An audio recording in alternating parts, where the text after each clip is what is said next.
Alors, Petra Tenrup-Bender, bonjour. Bonjour Philomène, Vous êtes conseiller technique en santé sexuelle et reproductive au sein de l'UNFPA, bureau de Genève. c'est ça, oui. Alors, en marge de la session 2020 de l'Assemblée générale des Nations unies, le partenariat pour la santé des mères, du nouveau-né et des enfants, PMNCH, organise un appel virtuel pour engager la responsabilité mondiale afin de protéger la santé des enfants, des femmes, des enfants et des adolescents pendant la pandémie de COVID-19 et même au-delà. Alors, vous êtes co-auteur du rapport EWIC, Every Woman, Every Child, c'est-à-dire en français, chaque femme, chaque enfant. Oui. Alors, quelles sont les principales conclusions de ce rapport, selon vous? Merci beaucoup pour cette question Philomène parce que c'est vraiment une réponse très différente, très diverse que je vais vous donner. D'abord, la seule chose la grande bonne chose qui nous a frappé, c'est qu'on a quand même réalisé un bon progrès. Souvent, on va pas assez vite, c'est pas assez, il faut faire plus en plus, mais ça nous a vraiment c'était vraiment bien de voir combien on avait fait et quelles choses avaient déjà été atteintes. Mais évidemment, ce n'est pas pour tout le monde. Et c'est ça qui est le problème avec ces histoires et ces questions de santé, qu'il y a des décès maternels et infantiles. Infantile, oui. Infantiles, oui, merci. Oui. Qui, dans certaines régions, ne sont pas diminuées, qui restent encore très hautes, jusqu'à, par exemple, 86% de décès maternels. C'est incroyable. Pour les nouveau-nés, par exemple, la baisse des décès est aussi assez lente. Elle ne va pas aussi vite qu'on aurait bien voulu. Et, par exemple, aussi des choses comme les traitements de maladies diarrhétiques qui sont vraiment... qui ne bougent pas assez vite, à notre avis. Donc, on est maintenant aussi dans le temps de Covid qui ajoute un autre grand défi dans ce qu'on est en train de faire. Et là, on trouve que ce qui était déjà difficile est encore un peu exacerbé par le Covid. Donc, on voit vraiment qu'il y a des grandes barrières qui se mettent en place à cause du Covid. Par exemple, il y a des problèmes avec les systèmes sociaux, avec les systèmes politiques et économiques qui mettent de nouveau très visiblement devant nous que les femmes et les enfants n'ont pas le même accès partout aux soins et aux services dont ils ont besoin.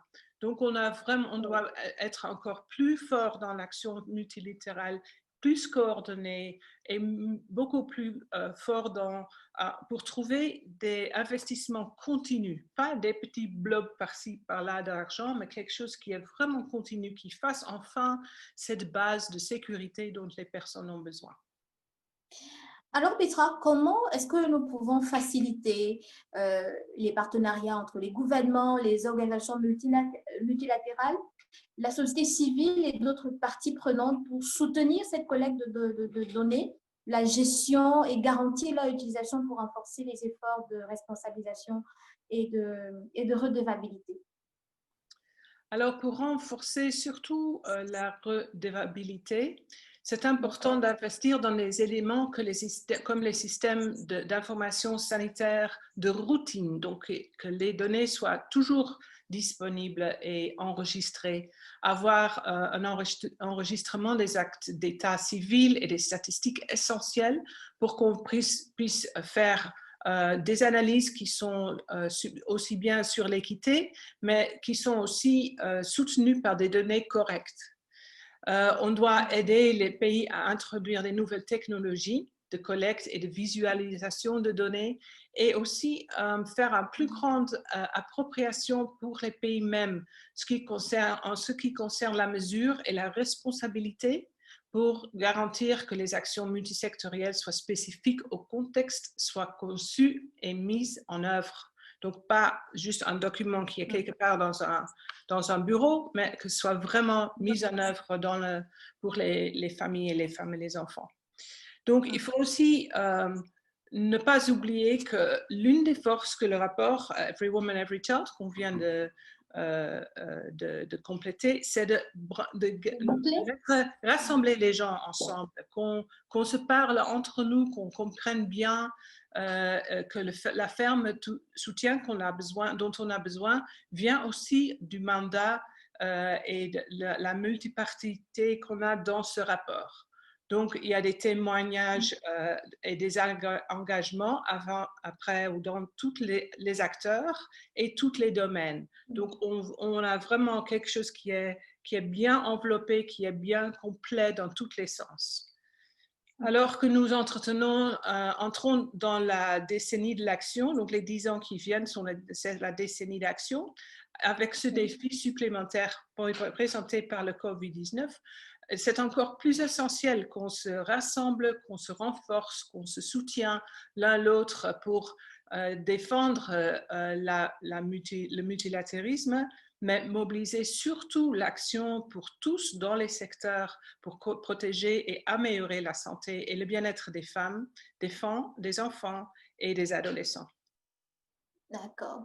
Merci encore, Petra Ten-Hooper-Bender, d'avoir répondu à nos questions. Avec grand plaisir. Je rappelle que vous êtes conseiller technique en santé sexuelle et reproductive au bureau UNFPA de Genève et que nous réalisons ces entretiens dans le cadre justement du déjeuner virtuel qui est organisé en marge de l'Assemblée des Nations Unies, l'Assemblée générale des Nations Unies. Merci encore. Merci. Bonne journée. Au revoir. Merci, au revoir.